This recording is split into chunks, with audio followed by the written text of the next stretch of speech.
Kali ini, yuk kita bedah salah satu cerita paling legendaris dari dunia pewayangan Jawa. Ini adalah sebuah kisah cinta epik, penuh pengorbanan, dan takdir yang jujur aja nggak lekang oleh waktu.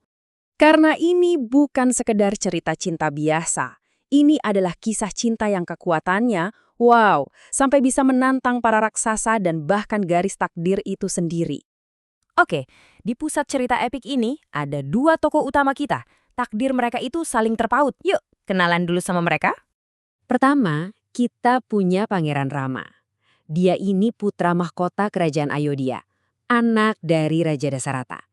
Sosoknya dikenal baik hati, tenang, dan luar biasa bijaksana. Nah, pasangannya adalah Putri Sinta, putri Raja Janaka yang kecantikannya itu, wah, terkenal kemana-mana. Bener-bener memesona. Mereka berdua ini, ya bisa dibilang pasangan yang ditakdirkan untuk bersama. Terus gimana ceritanya mereka bisa ketemu? Nah, ini dia bagian serunya. Pertemuan mereka berawal dari sebuah sayembara yang bakal menentukan nasib keduanya. Jadi ceritanya begini, Raja Janaka mau mencarikan jodoh yang sepadan untuk Sinta. Akhirnya, diadakanlah sebuah sayembara besar. Siapapun yang menang berhak mempersunting putrinya. Tapi, tantangannya ini bukan kaleng-kaleng. Di tengah-tengah istana ada sebuah busur pusaka kuno yang super sakti, namanya busur Rudra. Tugasnya kelihatannya simpel, angkat busurnya, pasang talinya, dan lepaskan anak panahnya. Kedengarannya gampang kan? Tapi nyatanya, busur ini punya kekuatan luar biasa yang bikin tugas ini hampir mustahil. Dan bener aja, terbukti mustahil.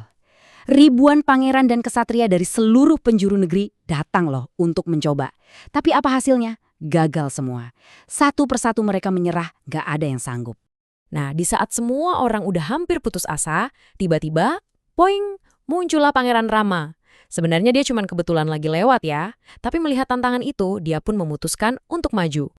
Dan dia berhasil, luar biasa. Rama jadi satu-satunya orang yang punya kekuatan sekaligus kebajikan untuk menaklukkan busur sakti itu.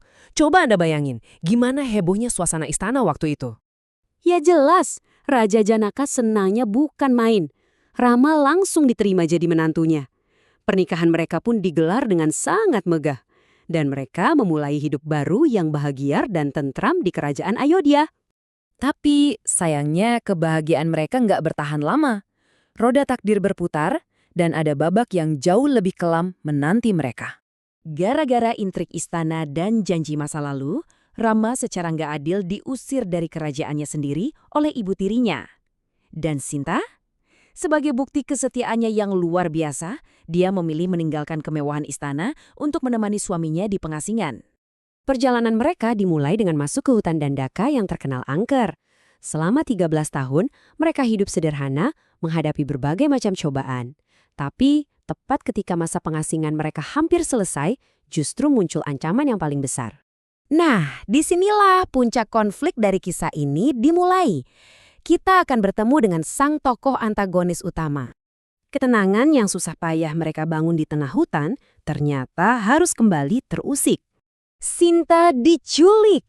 Pelakunya adalah seorang raja raksasa yang kejam, Dasamuka. Momen inilah yang jadi ujian terberat bagi cinta mereka, sekaligus jadi awal dari sebuah pertempuran kolosal. Penculikan ini bukan cuma soal kejahatan biasa ya. Ini adalah ujian pamungkas untuk cinta dan kesetiaan Rama dan Sinta. Peristiwa inilah yang menyulut api peperangan besar dan memulai misi heroik Rama untuk menyelamatkan belahan jiwanya. Dari titik tergelap ini, kita sekarang masuk ke babak akhir dari kisah mereka. Sebuah babak tentang perjuangan, kemenangan, dan akhirnya kepulangan. Demi cintanya, Rama, dibantu oleh para sekutunya, menyatakan perang melawan kerajaan Alengka milik Dasamuka. Dan setelah pertempuran yang sangat dahsyat, akhirnya kebaikan berhasil menang. Sinta pun berhasil diselamatkan. Setelah perpisahan yang begitu menyiksa, dua sejoli ini akhirnya bisa bertemu dan bersatu kembali. Dengan berakhirnya perang, berakhirlah pula masa pengasingan dan semua cobaan mereka. Mereka akhirnya bisa pulang ke Ayodhya, disambut meriah sebagai pahlawan sejati. Mereka pun kembali menjalani kehidupan yang damai, harmonis, dan bahagia. Cinta mereka terbukti mampu menaklukkan segalanya. Kisah mereka berakhir bahagia, Tapi ini meninggalkan satu pertanyaan menarik buat kita renungkan. Kenapa ya sebuah cerita bisa begitu kuat dan terus diceritakan dari generasi ke generasi? Mungkin jawabannya ada pada pesan universal di dalamnya. Kekuatan cinta sejati, kesetiaan yang tak tergoyahkan, dan keyakinan bahwa kebaikan pada akhirnya akan selalu menang.